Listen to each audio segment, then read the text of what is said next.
जय हिंद। आज हम लोग त्रिकोणमिति टेबल को बहुत आसानी से समझने जा रहे हैं। अगर आज आप इस वीडियो को पूरा देख लीजिएगा तो आपको कोई दूसरा वीडियो देखने की ज़रूरत नहीं पड़ेगी। तो देखिए इसको कैसे सोल्व करेंगे। इसको सोल्व करने के लिए सबसे पहले हमें गिनती आना चाहिए। गिनती देखिए, यहाँ पे हम 0 लिखेंगे, यहाँ पे 0, यहाँ पे 1, यहाँ पे 2, यहाँ पे 3, यहाँ पे 4। देखिए यहाँ पे क्या लिखे 0 1 2 3 4। गिनती हमें 0 से शुरू करना है। 0 1 2 3 4।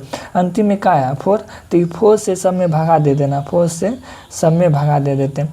ये 4 से सब में भगा दे दिए। अब देखिए आप क्या करना, इस सब पे पूरे पे रूट लगा देना। इस पे भी रूट, इस पे भी रूट, इस पे भी रूट, इस पे भी रूट और इस पे भी रूट। अब देखिए क्या होगा।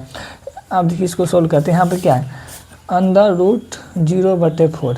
इसको सोल्व करेंगे क्या होगा, 0 का रूट 0 और 4 का रूट निकालेंगे कितना 2। अगर 2 से 0 भगा देंगे तो क्या होता है 0। किसी भी संख्या से 0 भगा देते तो क्या होता है 0। तो साइन 0 का मान 0 हो जाएगा। और यहाँ पे देखिए क्या रूट 1/4। तो यहाँ पे क्या रूट 1/4।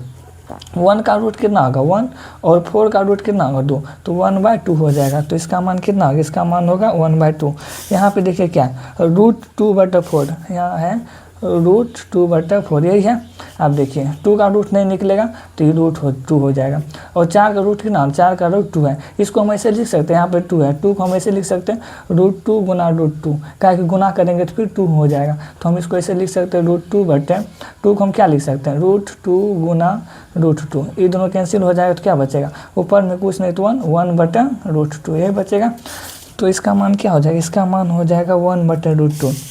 फिर यहाँ पर क्या है रूट 3/4। तो यहाँ लिख लेते हैं हम क्या रूट 3/4। 3 का रूट नहीं टूटेगा तो रूट 3 हो जाएगा। 4 का रूट कितना होगा, 4 का रूट हो जाएगा 2, मतलब रूट 3/2। इसका मान कितना हो जाएगा, इसका मान रूट 3/2। यहाँ पर क्या रूट 4/√4, रूट 4/√4 दोनों कैंसिल हो जाएगा तो कितना बचेगा रूट 1। 1 का रूट कितना 1, तो इसका मान कितना होगा 1। अब देखिए इसको उल्टा कर देना है, मतलब 90 का मान यहाँ पे लिख देना और 60 का मान यहाँ पे लिख देना और इसको यहाँ पे ही लिख देना है और इसको यहाँ पे लिख देना है और इसको यहाँ पे हो जाएगा। तो ये कोस का मान हो गया। अब देखिए tan का मान निकालना है। तो हम लोग पढ़े हैं क्या tan थीटा बराबर क्या होता है, tan थीटा बराबर होता है साइन थीटा/कोस थीटा। ये होता है ना, मतलब साइन में कोस से भाग दे रहा है, साइन में कोस से भाग देंगे। साइन 0 का मान कितना है 0 और कोस 0 का मान कितना 1। 1 से 0 में भगा देंगे तो कितना होगा 0। तो इसका मान 0 हो जाएगा।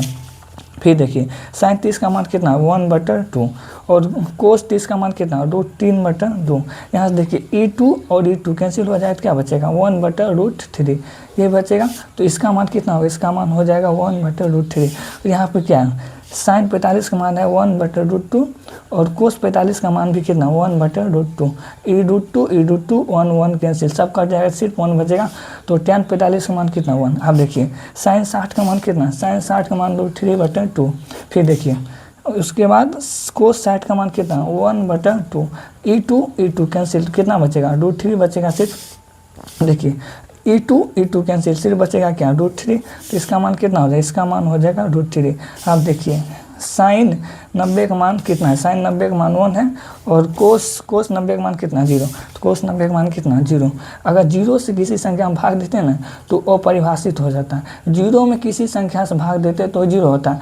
अगर 0 से जैसे 2 में 0 से भाग देंगे तो इसका मान अपरिभाषित हो जाएगा। तो ये क्या हो जाएगा, इसका मान अपरिभाषित। तो इसका मान अपरिभाषित होगा। आप इसको उल्टा कर दीजिए, उल्टा करेंगे तो कोट का मान निकलेगा। 90 को इसको यहाँ लिख दीजिए, इसको यहाँ लिख दीजिए, इसको यहाँ लिख दीजिए, इसको यहाँ लिख दीजिए और इसको यहाँ लिख दीजिए। उम्मीद है कि यहाँ तक आप लोग समझ गए होंगे। यहाँ पे क्या है सेक थीटा, हम लोग पढ़े हैं क्या, हम लोग पढ़े हैं सेक थीटा गुना कोस थीटा बराबर क्या 1।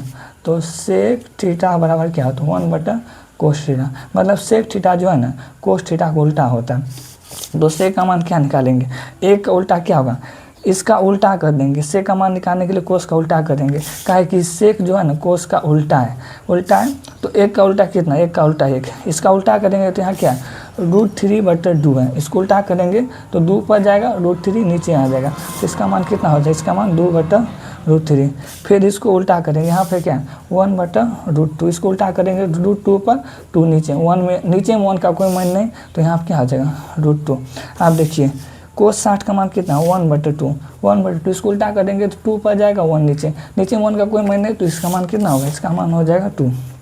और उसके बाद देखिए 0 का उल्टा, 0 का उल्टा होता अपरिभाषित, 0 का उल्टा कितना अपरिभाषित, तो ये क्या होगा अपरिभाषित। फिर उसको यहाँ पे उल्टा कर यहाँ लिख दीजिए, अपरिभाषित को यहाँ लिख दीजिए, E2 को यहाँ लिख दीजिए, और √2 को यहाँ लिख दीजिए, इसको यहाँ लिख दीजिए और इसको यहाँ लिख दीजिए। तो इसी तरह हम लोग बहुत आसानी से त्रिकोणमितीय टेबल को निकाल चुके हैं। तो आप उम्मीद है कि आपको समझ में आया होगा।